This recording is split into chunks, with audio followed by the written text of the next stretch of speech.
आज हम विज्ञान एवं तकनीकी के क्षेत्र में नवीनतम प्रगति के अभ्यास प्रश्नों को हल करेंगे। तो आधुनिक संचार का माध्यम है। तो आधुनिक संचार का माध्यम क्या हो जाएगा? इसमें इंटरनेट हो जाएगा। भारतीय अंतरिक्ष कार्यक्रम के जनक हैं।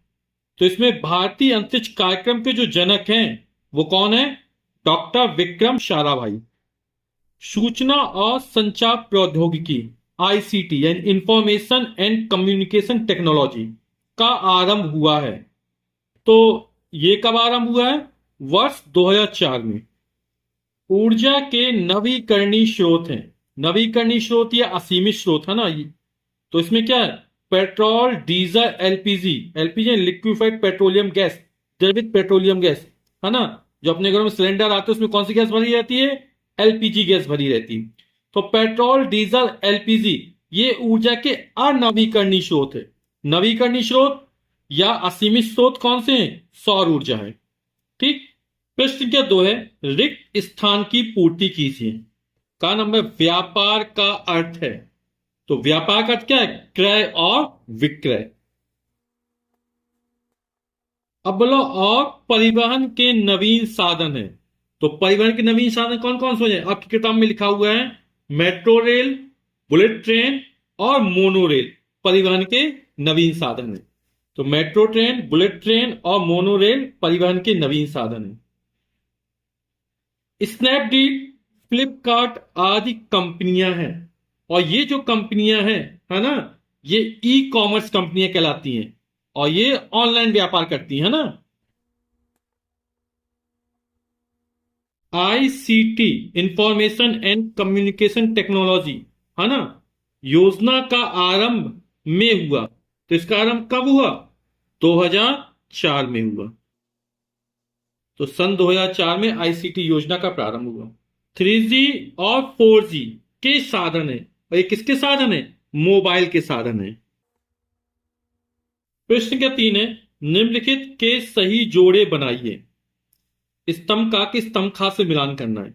आप लोग उत्तर पुस्तिका में सीधे लिखेंगे है ना। जैसे वीडियो कॉन्फ्रेंसिंग, तो वीडियो कॉन्फ्रेंसिंग किससे जुड़ा है? संचार का साधन है। तो आप डायरेक्ट सामने लिख देंगे संचार का साधन। ठीक। ICT information and communication technology ये शिक्षा के क्षेत्र में सुधार के लिए है। तो ये हो जाए शिक्षा के क्षेत्र में सुधार। ठीक। और इसकी शुरुआत कब हुई थी? सन 2004 में हुई थी।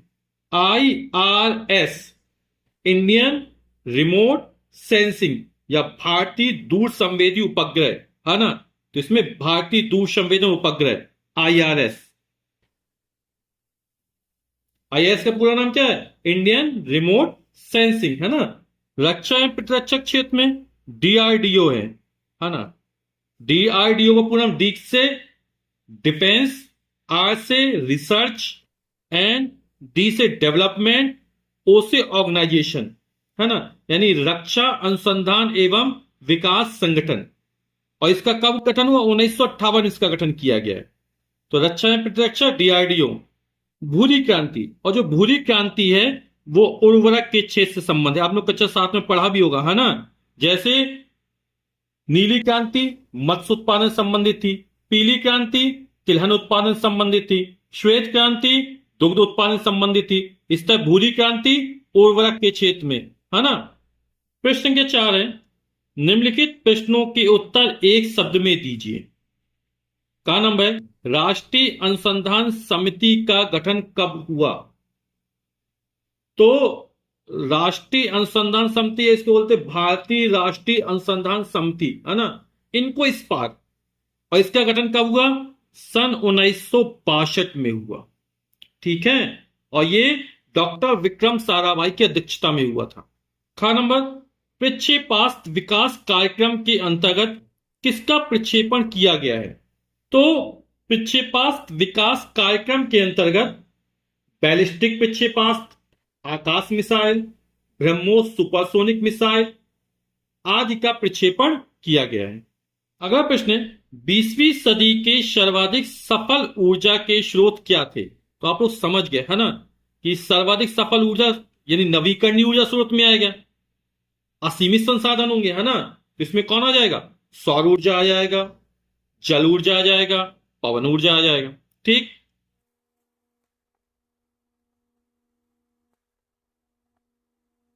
तो आप लोग कॉपी में क्या लिख देंगे? सौर ऊर्जा, जल ऊर्जा, पवन ऊर्जा 20वीं सदी के सर्वाधिक सफल ऊर्जा के स्रोत थे। ठीक है, या फिर इतना भी लिख सकते हैं। अगला प्रश्न, व्यापार एवं वाणिज्य की नवीनतम तकनीकी कौन सी है? तो इसका उत्तर क्या, ई व्यवसाय या ई कॉमर्स? तो ई व्यवसाय या ई कॉमर्स व्यापार एवं वाणिज्य की नवीनतम तकनीकी है, या सीधे डायरेक्ट ये भी उत्तर हो जाएगा। ठीक। अगला प्रश्न है एनईजीपी, है ना, एनईजीपी, एनईजीपी की शुरुआत कब हुई थी? तो एनईजीपी यानी राष्ट्रीय ई शासन, है ना, और इसकी शुरुआत जो हुई थी वो 18 मई सन 2006 में हुई थी। तो एनईजीपी की शुरुआत कब हुई थी? 18 मई सन 2006 में। और ये क्या है? राष्ट्रीय ई शासन है। अगर भूतापीय ऊर्जा किस प्रकार की ऊर्जा है? तो जो भूतापीय ऊर्जा है वो नवीकरणीय ऊर्जा स्रोत है ना। जैसे सौर ऊर्जा हुआ, जल ऊर्जा हुआ, पवन ऊर्जा हुआ, है ना, बायोगैस हुई, ये सब क्या है? नवीकरणीय ऊर्जा स्रोत है ना। इससे क्या होता है? पर्यावरण क्षति से बचता है, ग्लोबल वार्मिंग से अपन लोग बच सकते हैं, है ना। तो भूतापीय ऊर्जा किस प्रकार की ऊर्जा है? नवीकरणीय ऊर्जा है। अगला प्रश्न, ISRO Indian space research organisation, भारतीय अंतरिक्ष अनुसंधान संस्थान, है ना, का गठन कब हुआ था? तो इसका गठन हुआ था 15 अगस्त सन 1969 को। इसरो गठन कब हुआ था? 15 अगस्त 1969 को। प्रश्न के 5 है, विनिर्माण से आप क्या समझते हैं, सविस्तार समझाइए। तो इसका उत्तर हो जाएगा, कच्चे माल को मूल्यवान उत्पाद में परिवर्तित कर अधिक मात्रा में वस्तुओं के उत्पादन को विनिर्माण या वस्तु निर्माण कहते हैं। विनिर्माण के अंतर्गत हस्तकला से लेकर उच्च तकनीक तक बहुत सी मानवीय गतिविधियां आ जाती हैं, किंतु इसका उपयोग प्रायः औद्योगिक उत्पादन के अर्थ में किया जाता है, जिसमें कच्चा माल बड़े पैमाने पर तैयार माल में बदला जाता है। प्रश्न के 6, शिक्षा के क्षेत्र में ICT, information and communication technology की क्या भूमिका है ना। तो शिक्षा के क्षेत्र में आईसीटी छात्रों को अपनी कौशल क्षमता बढ़ाने और कंप्यूटर सहायक शिक्षण प्रक्रिया के माध्यम से सीखने के अवसर प्रदान करता है। यह शिक्षा के क्षेत्र में सहायक सामग्री के रूप में एक नई क्रांति है, जो बच्चों को खुशनुमा वातावरण एवं मनोरंजक तरीके से शिक्षा प्राप्त करने एवं विषय के प्रति भय को दूर करने में सहायक सिद्ध हो रही है। आईसीटी के अंतर्गत स्मार्ट स्कूलों एवं ई किताबों के प्रयोग को बढ़ावा दिया जा रहा है। शिक्षा के क्षेत्र में एनसीईआरटी के द्वारा प्रस्तुत शिक्षा से संबंधित पीएमई विद्या का कार्यक्रम टीवी पर भी दिखाया जा रहा है ना। यह दूरस्थ शिक्षा का कार्यक्रम है ना, और इससे बहुत सारे बच्चे लाभान्वित हो रहे हैं। प्रश्न के साथ है, ई गवर्नेंस क्या है?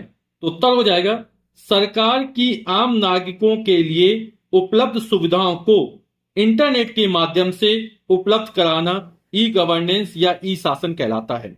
प्रश्न के 8 है, ई गवर्नेंस का आम जीवन में क्या उपलब्धियां हैं? तो ई गवर्नेंस की आम जीवन में बहुत सारी उपलब्धियां हैं, है ना। तो मैंने कुल 4 लिखी, इसमें से आप 2 या 3 या 4 या और भी हो तो आप लिख सकते हैं। तो पहली है, शासकीय सेवाएं और सूचनाएं ऑनलाइन उपलब्ध होती हैं। दूसरा है, शासन प्रणाली अधिक पारदर्शी हो गई है, कुशल तथा जवाबदेह बन गई है। तीसरा है, विद्यालय में दाखिला, बिल भरना, आय जाति प्रमाण पत्र बनवाना आसान हो गया है, और ये सब हिंदी माध्यम में उपलब्ध है। अगला नंबर है, साझा सेवा केंद्र सीएसी आम आदमी को सीधे तौर पर लाभान्वित कर सहज, सुलभ और उनके घर तक सरकारी सुविधाएं उपलब्ध कराने का अथक प्रयास कर रहे हैं। प्रश्न के 9 या अंतिम प्रश्न है, व्यापार एवं वाणिज्य के क्षेत्र में ई कॉमर्स की क्या भूमिका रही? तो इसका उत्तर हो जाएगा, पहला हो जाएगा इंटरनेट के माध्यम से व्यापार का संचालन। दूसरा, इसके अंतर्गत न केवल खरीदना और बेचना बल्कि ग्राहकों के लिए सेवाएं और व्यापार के भागीदारों के साथ सहयोग भी शामिल है। तीसरा नंबर है ई वाणिज्य में मोबाइल कॉमर्स, इलेक्ट्रॉनिक धन हस्तांतरण, आपूर्ति श्रृंखला प्रबंधन, इंटरनेट विपणन, ऑनलाइन लेन देन प्रसंस्करण, सूची प्रबंधन प्रणाली आदि प्रौद्योगिक सेवाएं हैं। और चौथा हो जाए फ्लिपकार्ट, स्नैपडील, अमेजन आदि ई कॉमर्स कंपनियां जो आम जनजीवन में प्रचलित हैं, अच्छा व्यवसाय कर रही हैं।